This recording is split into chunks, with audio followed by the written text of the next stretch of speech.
Welcome to Notes from the Pastor's Office. I'm Chris.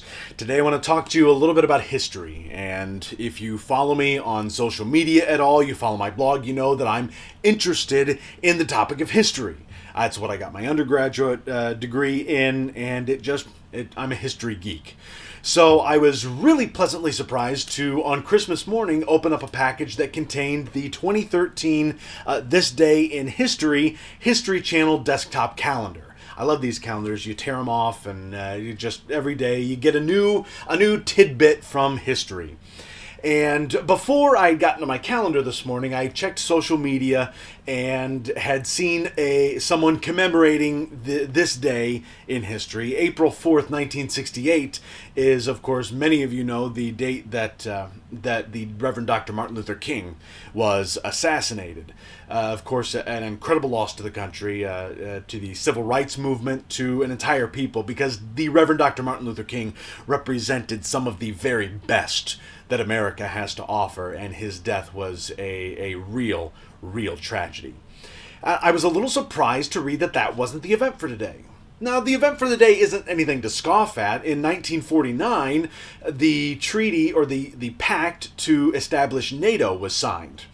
That's nothing to scoff at. NATO is, as it was then and is today, an important worldwide entity that affects the lives of a lot of people. So if they choose to do that, I guess you can't really begrudge them, just based on that evidence alone. Because like I said, they do this year after year, so they've got to mix it up a little bit, or else people are going to stop buying the calendar. So I understand that.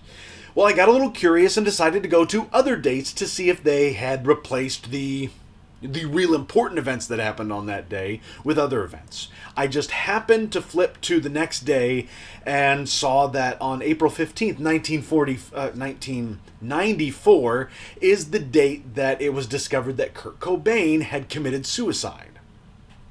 So on back-to-back days in history, we could put the deaths of two people, one of the most prominent voices in American history, and one was some could say the voice of his generation, some could say an important voice within a decade.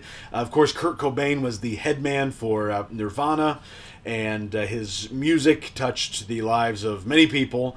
And, you can't really scoff at that, but you think if you're going to include the suicide of Kurt Cobain, maybe you should include the assassination of Dr. Martin Luther King. But I should have told you at the top, I'm sort of making a mountain out of a molehill, but stick with me. I decided to look further in the calendar. I looked to December 7th, because of course we all know what happened on that day, the Japanese invasion and bombing of Pearl Harbor. And December 7th this year falls on a Saturday, and on the weekend in the desktop calendar, they put two dates on one sheet. December 7th is a Saturday, December 8th is the Sunday, and if you remember back to 1980, on December 8th, that is the day that John Lennon was shot and killed, some would say assassinated. And that's another person that they've decided to include over and above someone you might really and truly expect to see in someone that important as the Reverend Dr. Martin Luther King. You would expect to see in this calendar, and it's not. And I guess the reason it's sort of getting to me is that the History Channel has been getting to me recently. And if you follow me on my blog, and if you watch my video blog, you'll know that I've had problems with the History Channel, and especially its Bible miniseries. Now, it's beautifully done, and there aren't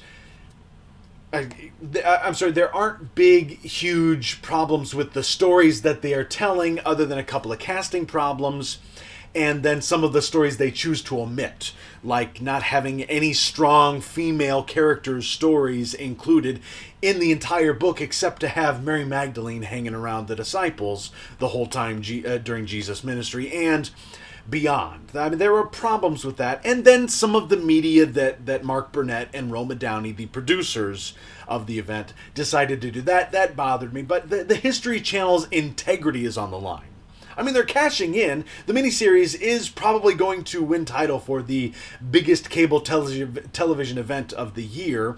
They're gonna, like I said, they've raked in tons of money for the event, and so from a business standpoint, you can't really blame them. But if you're looking as a channel named the History Channel, you're going to sort of expect a higher level from them. But you really can't. I mean, over the years, you could have called the History Channel, changed the History Channel's name to the Hitler Channel. I mean, really. If it's not right before Easter or Christmas when they show all the stuff they've ever done on God, Jesus, Satan, the Bible, you've watched the History Channel, you know that's when they show everything they've ever done that has a Christian twist to it. They show it around that time. So you have that during those holidays, but then the rest of the year it's either Hitler or Nostradamus. And then their reality television showings, which, if it's history, I'd like to see something that's more than a year, 2, 3, maybe even 4 years to be considered history, but I digress. Anyway, I just wanted to sort of point it out to you. It was getting on my nerves. I just had to tell you. I don't think there's really anything to be done except to just note it for future reference if we ever really have to start a campaign against the History Channel for calling itself the History Channel without putting air quotes around its title. Well, that's the episode for today. Follow me on Twitter at ICanHasGospel. Find me on Facebook and follow me at my blog at notesfromthepastorsoffice.com. We'll see you next time.